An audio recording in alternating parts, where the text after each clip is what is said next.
I want to teach the kid to know how to do the work on their own. Yeah. Because then they're a language learner for life. Catherine, I'm telling you, this is the thing. It's like, if it's teacher-led, your kid's not doing it. And then your kid's not learning. And that's why through stories, I just feel, and I know, it creates a sense of independence. And then your child is like, I'm a French speaker.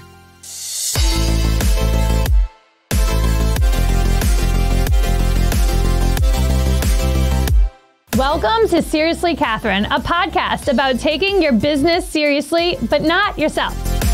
All right, this week's hot take is all about my girl, Princess Kate Middleton, who I stand for. She came out this week with a diagnosis of cancer. It's preventative treatment that she's going through. She had abdominal surgery in January, and now they are doing preventative chemotherapy for additional cancer cells that were found. And she came out publicly to address all the speculation that was said about her. And, I just have to point out how badass it is that she comes out and she says what she's got to say to make everyone just shut the fuck up. But also, she was forced to do this. It was almost like she was forced to come out and say where she was, basically because of historical issues that have come up in the past from other family members. All the other royals have disappeared from public eye. So I'm glad she came out and said what's going on, and I wish her well. And I think what an opportunity to demonstrate vulnerability, which in my opinion is a strength, and showcase how people can come together to support you through a really, really, really difficult experience. Anyway, my thoughts and prayers are with Princess Kate because, girlfriend, you got a crown to put on eventually. You got to be the queen. So I know she's going to get through this, and we wish her well. On this week's episode of Seriously Catherine, I'm joined by Juliana Russell from Language Mindset, and she is such a powerhouse. I mean, she can speak 8 different languages, so I don't know anybody else who can do that besides her. I mean, I think it's just the most incredible thing. When you're around her and she's around other people that can speak a different language, she just goes back and forth from Italian to German to Spanish to French, and then back to English, so we can understand her. It's amazing. So her claim to fame is that she speaks all these languages and she teaches them to kids through storytelling. She's an author, so if you want to buy her book, you can go online and click and buy that book because it teaches your children through storytelling and through characters how to speak a different language. She's actually teaching Posey. I signed her up for French classes because we may or may not be going to a country called France. So anyway, let's get into it. I know you're going to really enjoy learning about Juliana. Thank you so much for being here. I'm so excited for people to learn more about you. Yes, thank you. How did you get started with all the languages? Because how many languages can you communicate in? Yeah, so there's levels, right? So I'm fluent in Spanish, French, and Italian. Okay. And I study 5 other ones. So there's different levels of it. So American Sign Language, ASL, Swedish, Korean, Japanese, Chinese, and I am adding German because we just added German. Yeah. So you're essentially you have to teach yourself the language before you can teach it to other people. Well, this is the interesting thing. Okay. That's a really interesting question because if you're an athlete, you can pick up another sport really easily. Yeah. It's exactly with languages. Really? Yes. That's why there's a lot of people that speak many languages because you know what goes into language learning. You know the mechanics of a language. It's just oh, that's different.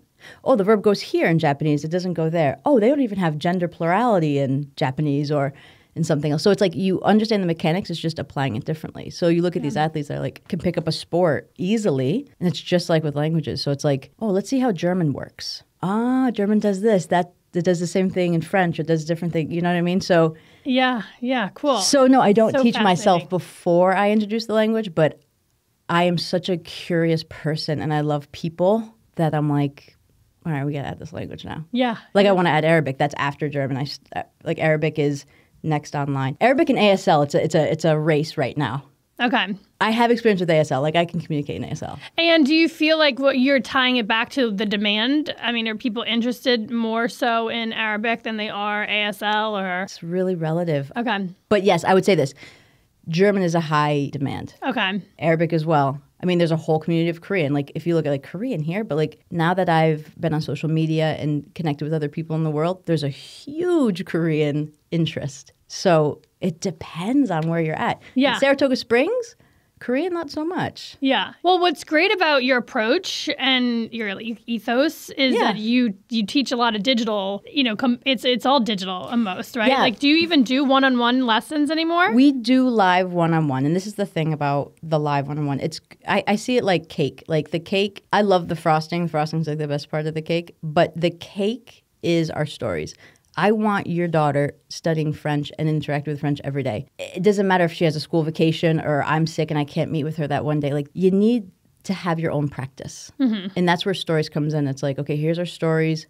We decode grammar through symbols, and we talk about how you decode that. So they're like interacting with language on their own. We want them to be independent.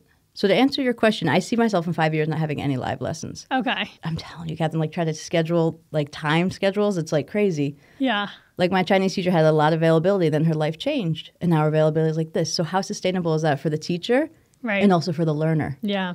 So I've got a lot of ideas, but the stories, I just feel like it's the stories is the base, and then there's like a community. Whether it be like a monthly jump in, let's do a bingo game, or let's do a game from the chapter that we read. You know what I mean? Mm-hmm, mm-hmm. Yeah, I mean, you can create clubs around those stories. Exactly right. And they can sort of make their own schedule, and you can sort of like host or... Exactly. It's like self-paced. It's like we're always here for you. You're not completely alone, but you have to be able to create your own practice. And it's small practices. And I think that's another thing too, is like people think they have to study for hours on end. I do not study for hours on end. Yeah, you're just like gobbling, like you're taking snacks. It's like I love snacks. Yeah, yes. You're like snacking on French or snacking on German. Snacking on snacks. Yeah. Language snacks. Story snacks. Oh, Catherine. Trademark it. Well, this is interesting because I want to have snack boxes, so we're like creating more content. It's just, this is the thing for me. It's like language is a lifestyle. So that's why it's like, it's the food. I spent my birthday at a Korean restaurant because how did I fall in love with Korean? I read a story of an American Korean daughter and her mother called H Mart. Guys, read it. It's so good. And she's also a musician. Found my new band, Japanese Breakfast. Yeah, I feel like I've heard about this. Was she like on Oprah's bestseller? Probably. It was incredible. Yeah. I just read that just by happenstance. My tattoo artist was like, you got to read this book. I'm like, what do you read? She's like, H Mart. And I was like, okay. I read it and I took and I was like, whoa, the whole culture and story is just amazing. So I booked a Korean class, and then here we are 2 years later, and oh my God, I love it. Adore Korean. Like my husband has my name in his cell phone as Yabo, which is like darling, sweetheart in Korean. Oh. It's a lifestyle. Yeah. So like I think that's what I'm trying to, is like my message is like, yeah, and you're demonstrating it. You're not just like, come to class, kid. You're like, you're so passionate about it. Yeah. I remember when Posey first met you, she was like, do you know she could speak in so many different languages? I was like, yeah, it's pretty cool, right? So it's like there's definitely, Posey's at that age where she's such a sponge and she's absorbing so much and she can learn. Don't you think kids can learn better, like easier? Well, okay, so this is an interesting debate because I have a lot of language friends that teach adults and they're like, adults learn better. There's benefits to both. Okay. Adults are actually fantastic learners. We're just scared of making mistakes. Oh. That's the difference. Children have less inhibition. They're like more willing to just do it. Adults are like, I need to know it's perfect. I need to know the grammar of this. I think they're just a little more fearful. That's what I found. Okay. And they're just a little more perfectionist. Kids are like, yeah, I'll like say that word and say it incorrectly, or I'll answer the question. Because another thing too is like the way that we interact with languages is like, it's always through, I have to make everything into a game. And that's how I have like lived life. It's like, let's make this into a game. Like, let's make grammar into a game. The second you start explaining things, Catherine, like explaining grammar, like, oh, this verb goes with this, because it's like, oh my God. Yeah, headache central. It's just unnecessary. Yeah. I mean, most Americans don't write in English grammatically correct. Yeah, like the word sneak peek. Oh, how is that spelled? Sneak? How do you spell peek? How do you spell peek? P-E-E-K? Do people say P-E-A-K? Yeah, like a mountain peak. Oh, I didn't think about that. But maybe I'm just, Girl, you're I mean, the grammar was drilled into my brain. And this is the thing. I actually really like grammar. I find it fascinating. It's just that the priority is too much on the grammar. It's like you're trying, for me, it's like language learning is like you ride a bike. It's like riding a bike. You get on the bike and you like move your feet and you're like, oh, I'm going to fall over. Then we teach you, for me, I just feel like then you teach the mechanics after. But can you imagine saying to a kid like, all right, we're going to learn to ride a bike. Let's read this 65-page manual on how the gears work and all this information that's not necessary for them. Yeah. And then like 3 months later, we're going to jump on a bike and learn how to ride. For me, I don't know, maybe it's just the way that I am as a person. It's like, get me on and like, let's do it. Like yesterday, I took my nephew snowboarding for the first time. How old is he? He's 8 and he did so well. And he's like, I just want to go down the mountain. And I'm like, all right, let's go. Yeah. So I was like, I went down a little bit. I was like, all right, come to me. And he just darted right down the mountain. So then I would try to teach him some of the mechanics. I'm like, okay, you got to get on your toe or you got to get on your heel. But it's just like you learn so much by doing. Yes. I think that's the piece is like, it's not that you can, Catherine, you can learn multiple languages if you want. I would love that. I think it's such a badass skill. Like just to be like, yeah, I can, you know, you know what I think would be the coolest thing is like to not tell anybody that I do know the languages and then just be able to whip it out. Like, and then surprise them. That's got to be so much fun. Like, do you ever go to the nail salon and you're like, I know exactly what you were all saying. So I'm learning a little bit of Mandarin and I know of like basically like, hello, how are you? Like, thank you, this is pretty, kind of things like that. And it's so funny because I'm listening to their Mandarin and there's a word that's like the word that means like or so. It's like this filler word. The way they say it's like a bad word in English. So I hear them saying this word over and over and I'm like, oh my God, I can't believe they're saying that word. They're saying that word. It's like the word that you just don't say. Yeah. I'm sure you can figure it out. Yeah. I'm like, oh my God, what are they saying? So I talked to one of my friends. I was like, what is this word? And she's like, yeah, it means like. It's our like. Okay. And they say it all the time. And I was like, oh my God. I love this. So what was the first language? Was it Spanish that you learned? Yeah, so actually I failed Spanish. Because you have a bilingual family, right? Like, no. Does your mom not speak? So my heritage is Italian. We have Italian words just like there, but my parents are English speaking. Okay. But I took it upon myself to like properly learn Italian. And like, what fascinated you about languages like early on? Like, were you in high school learning everything? Yeah. And you're like, okay, when I graduate, I'm going to be a language teacher? Yep. So in 8th grade, you have to take the state exam. School for me was a social thing. I did not really care about the academics piece, but I failed the state exam. Okay. So you basically have to repeat that year. My mom's like, you're not repeating that year. You're going to go back to summer school and take it. Yeah. So I did. And the only memory I have that made me like want to pay attention to the teacher was that she was like, what's everyone's favorite band? And I was like, mine's Pearl Jam. And she's like, great band. And I was like, I will pay attention to you. It's so silly. You're 14 years old, right? So anyway, so I do well in that. So my business is language mindset. And that mindset piece is really important because when I was 14, I actually was like, wait, I actually am good at this. Because before I was like, I can't do it. And a lot of my polyglot friends, it's the same story for them. We all failed languages in school. Wow. Yeah. So this is what goes back. I am a trained New York State certified Spanish teacher. Like I've got my master's. I've done it. I've taught in public schools, private schools, and I've tried to bring my curriculum into public and private schools. But the thing is, it's just like the public school is what it is. They're doing the best they can. Do they have space to be able to read stories? When you have a class of like, you know, your roster's 180 kids and you have to grade them, it's tough. My last year, I started to do standard-based learning and stuff like that, so I started to do that. But, Catherine, this is it. I say to people, language mindset is a preventative measure, meaning we get your kids fluent before they even go into the public schools. Got like, it. I want them to believe that they can study language before they perhaps are told they can't. And I don't mean told, but they have an experience where it's all grammar. Mm-hmm. It's all lists, and it's felt like an academic math class. Yeah, but like your approach is getting them before they get into that, right? So they're like they already know how to speak it, and then they're getting into the classroom, they're learning the grammar stuff, and they should, in theory, whiz through all that. Yes, but this is the thing. They're going to whiz through it, but it depends on how the teacher grades because for me, it's like, can you communicate? Can you understand the story? So like I'm thinking about, I have Italian with a 10-year-old, and we're reading my chapter book. So we're reading the chapter book together. We do the grammar, and we do it through symbols, so he does understand what an action is and a description is. He understands that the adjective has to go after in most Italian words, right? Okay. So, you know, il gatto nero, right? The cat is black. Yeah, the cat black, right? Same thing with French. So they understand that just by seeing it in the context. They don't have to be told it. They don't have to have like all these worksheets on it explaining it. Mm-hmm. I don't explain things. Well, that's the thing. It's like we read the story, and it's delicate questioning. It's like I'm like, allora il gatto è nero o il gatto è bianco? I'm like, sì o no? And he's like, no, il gatto è nero. And I was like, come si chiama il gatto? Il gatto si chiama pepper or salt? And they're like, oh, il gatto. And maybe they can't say like si chiama, which is like he calls himself. They're like pepper or salt, right? Like, So this is the thing, and they're conversing, right? Yeah.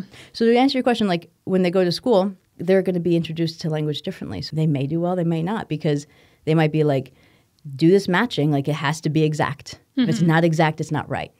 Where kids are going to be like, why am I going to continue with French? I got a 3 out of 10 on this matching. You know what I mean? Right. Versus like, we're reading the story, we're organically talking about it, we're looking at pronunciation, we're popcorn reading, we're interacting with the story. Yeah. You know what I mean? Yeah. So I went and saw Cabrini, the movie. Yes. How was that? It was amazing. Yeah. It was incredible. And she was one who, like, you know, they didn't think she spoke English. But she was like, I speak English, you know? Yeah, so like, it was just so badass. It's it's just like such a cool, like, dinner trick. You can just, like, whip out another language. Yeah. And I feel like you have, like, 4 versions of yourself, right? Like, there's different personalities. You have... which is weird.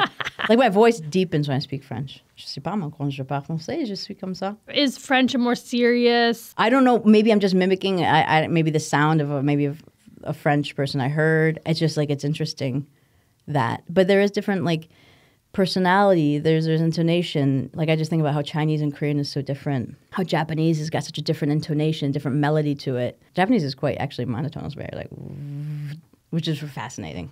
And that's another thing too. It's really important as a teacher and like an educator is like, you have to make the child feel safe.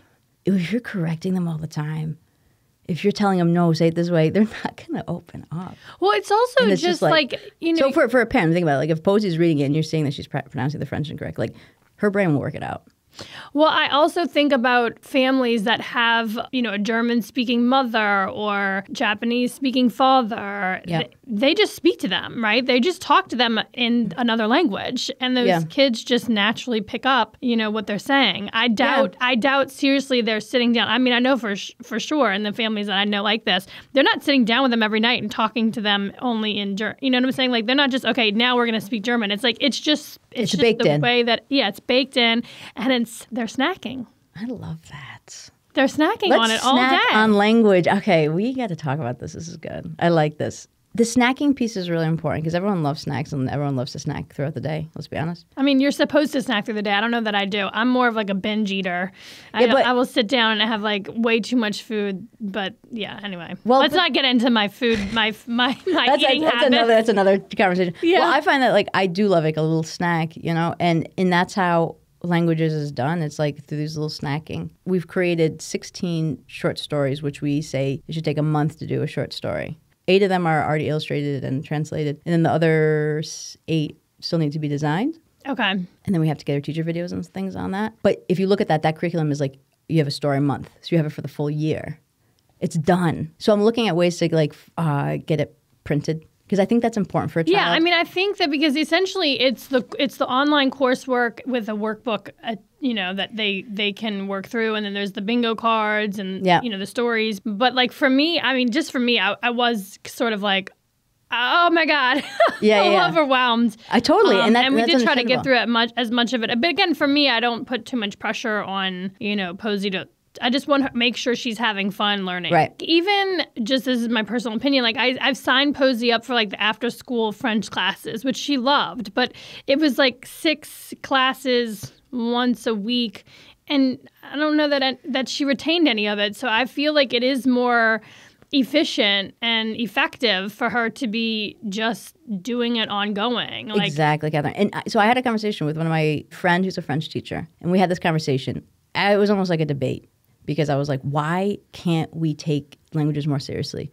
Because she does some of the after-school programs. She's like, Juliana, they're exploring. I'm like, I don't want them to explore. I want them to explore, but I want them to go in. Because I've done those after-school classes, and a lot of it is the teacher-driven. I don't want it to be teacher-driven. I don't want to be the one that's like doing the work. I want to teach the kid to know how to do the work on their own. Yeah. Because then they're a language learner for life. Catherine, I'm telling you, this is the thing. It's like, if it's teacher-led, your kid's not doing it. And then your kid's not learning. And that's why through stories, I just feel, and I know it creates a sense of independence. And then your child is like, I'm a French speaker. Just like I was saying about my nephew, like taking him snowboarding. I'm like, you're snowboarding now. You're a snowboarder. Yeah. Like the fact that he's like already moving and going down the mountain, like you're a snowboarder now. Was he skiing first? Nothing, never. Nothing, never. Okay. And he went on a chairlift all by with me. Fun. So like, there's a lot of firsts, and that's what I'm saying. Like, you just do it. So it's the same thing with Posey. It's like those after school like gatherings are fun because it's that piece is important. There's a cultural piece, and that's getting together with people. That's important. But the language learning in the mindset of like that I am a speaker of this is like when you are just reading that story in her cute little room, all cozy, and she's doing her French stories, and she's watching my teacher video, and then eventually she doesn't need the teacher video because she can read it on her own. Yeah. And then she can come to the table and like teach her sisters, oh my God, look what this French word means. I'm going to say this for you. Like that's where the magic is. Yeah. Because I've tried it. I want her to do it. All right. Posey's going to speak French. We know we're going to France. I know. You're going to France with Taylor Swift to see Taylor Swift. Honestly, you're very cool. I'm trying really hard. But I think it's great. I just see like the experiences that you give your kids. I think it's fabulous. That's definitely Mark and I's parenting style. Like we're all about the experience. Yeah, and also like just do it. I think that's so cool. And then and I think you and I have very similar in that it's like do it. Like you are very go getter. Do it. And you have founded like this is with Pal. Like you founded that. Like let's do this. And I'm the same way. It's like let's just do this.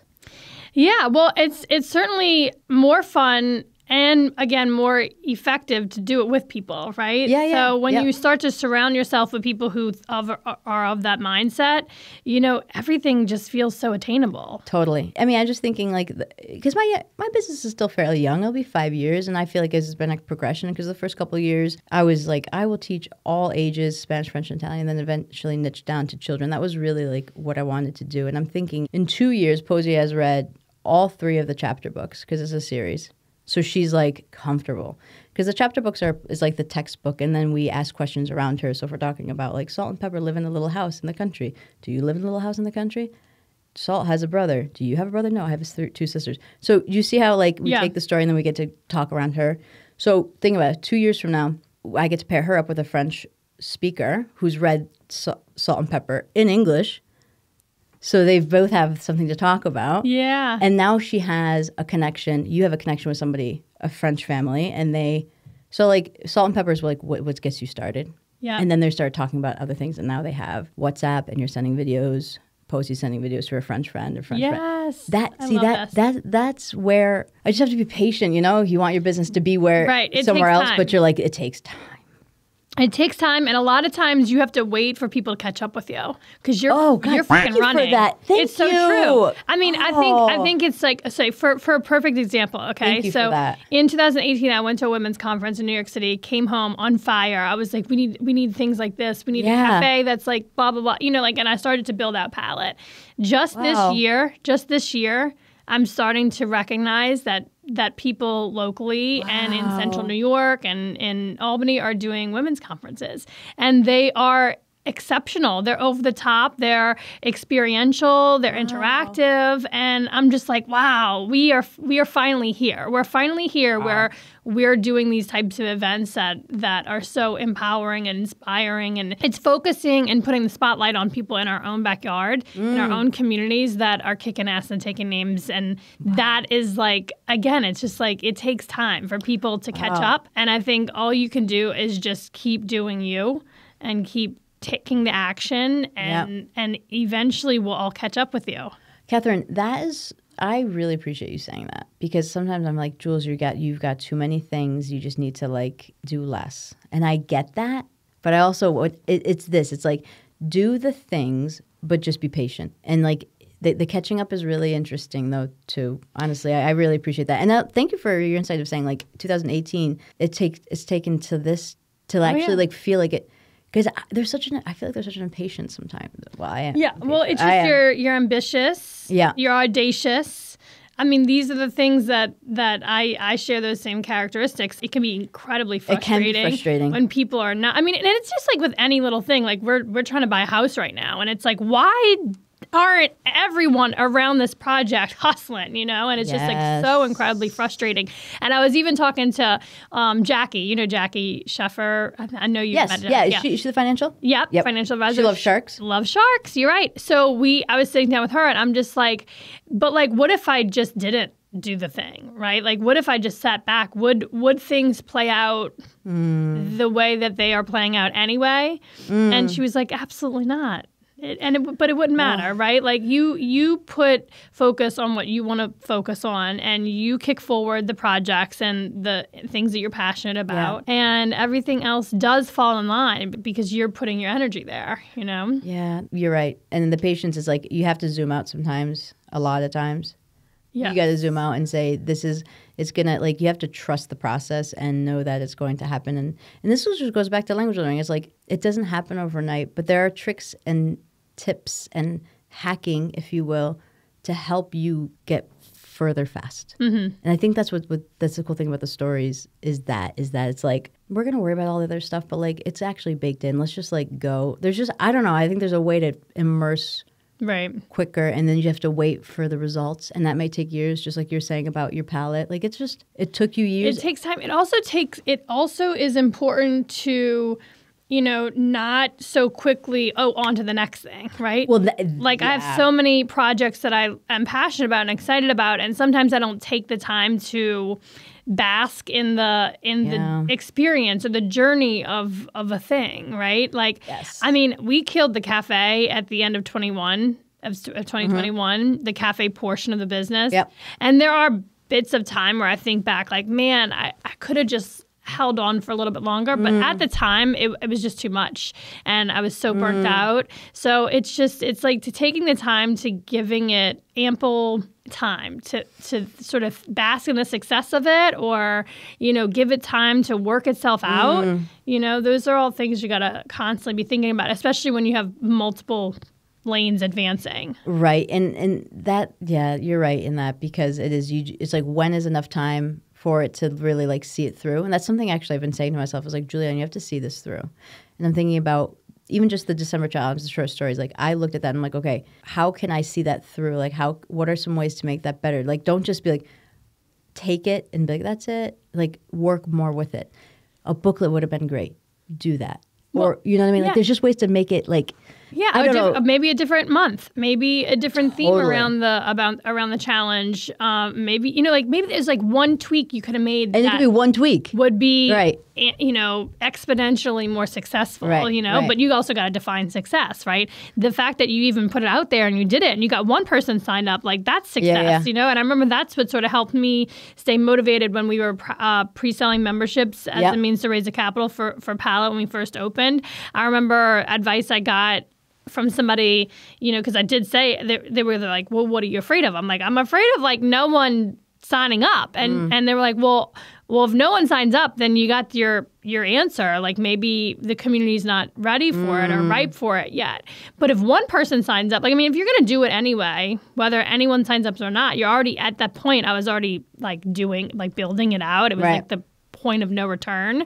And she just basically told me, she's like, if one person signs up, right, at least you'll be stronger because you have that one person next to you standing you side by side doing this. So and then you constantly just have to evolve that product. Yeah, and it's also building that muscle. It's like building the muscle of talking about it. It's like and this is what's so nice about having this conversation with you, is like talking about the process and building the muscle of like what your mission is, right? What my mission is why I'm so passionate of sharing and breaking concepts about language learning for children, right? And so whether that, what you're talking about, success, this is a success for me today to talk to you about this. Another success is putting yourself out there, to going back to the December challenge, writing emails and talking about how great your product is. Oh, yeah. And saying, these stories are going to change your children's lives. They will be a fluent speaker. Like, it's like this, you have to continue telling yourself that what you're offering or what your product or whatever it is, the service that you're giving to the world is valid.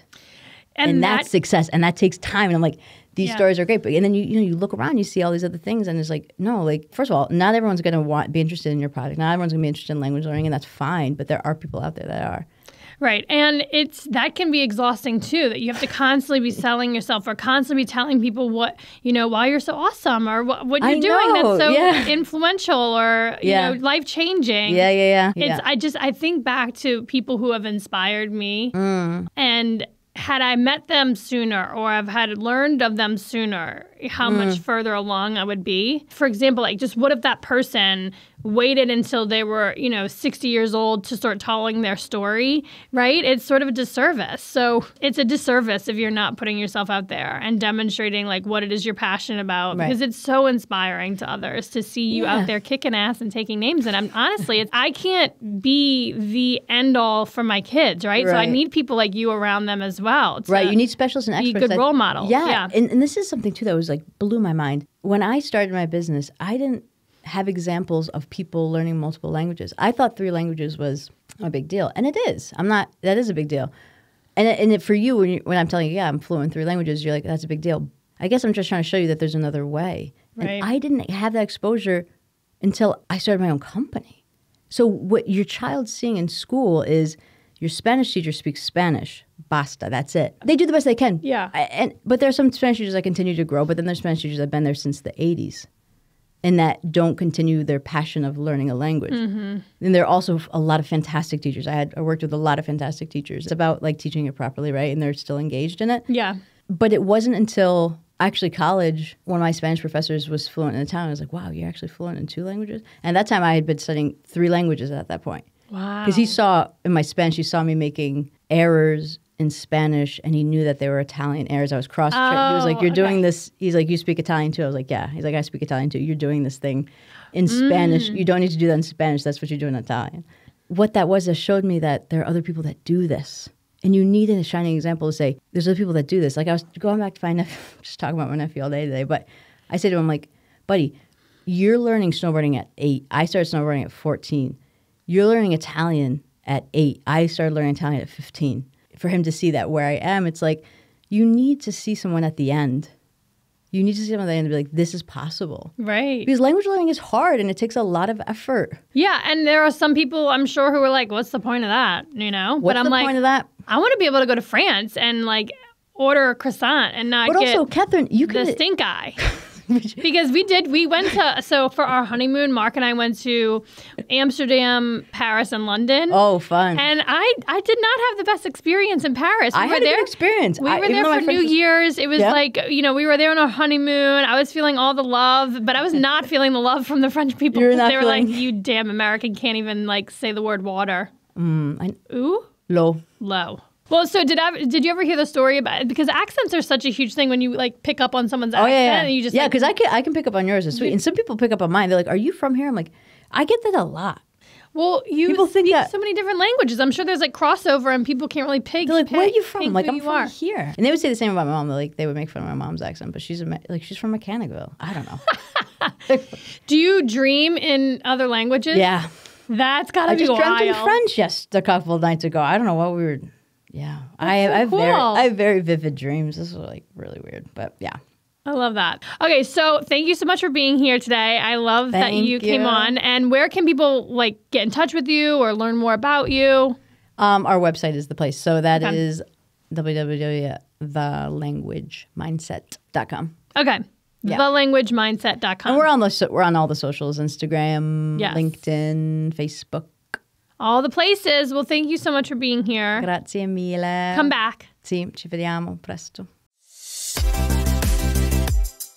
All right, so this week from Saratoga Living After Hours, which is where I get all my Saratoga information, and you should too, and you can subscribe to their Substack and be as informed as I am.